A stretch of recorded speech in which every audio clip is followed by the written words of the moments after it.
Мэдхгүй хорвоос тасарч л байж нэг мэдхгүй. Нойр хурч унтчмаар.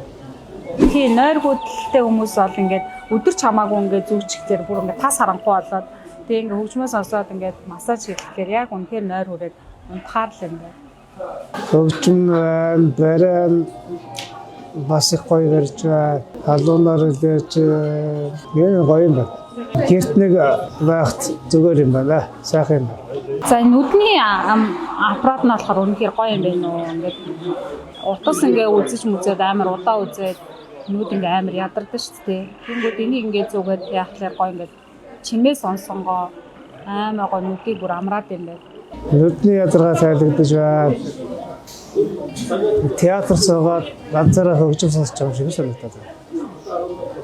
Энэ нүдний эргэн тойронд байгаа одоо мэдрэлийн цэгүүд дээр ингээ даралт өгдөг юм байна. Тэгээд ингээд жоохон ингээд вакуумжуулаад гэх юм уу нүдийг ингээ амар баг зэргийн тойруулаад даралт өгөхөөр амар гоо мэдрэмж авдаг юм, амарсан мэдрэмж авдаг юм байна. Хөгжим мэддэг нь хөгжим зүгээр байна.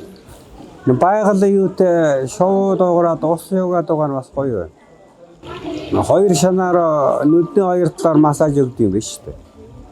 Оройд нэг ингээд унтахаа өмнө ч юм уу сүлнүүд ингээ амар ядарсан үед энийг зүгээд явах хэрэгтэй гоё юм. Тэгээ бас бүгдээрээ хэрэглэмээр юм байна. Энд ганцхан хүн биш гэрт байгаа бүх хүнийг ингээд авцсан байхад тий. Эхнэр нь нөхөр нь хүүхдүүд нь наав ээж нь ч тийм үү. Кена брэнд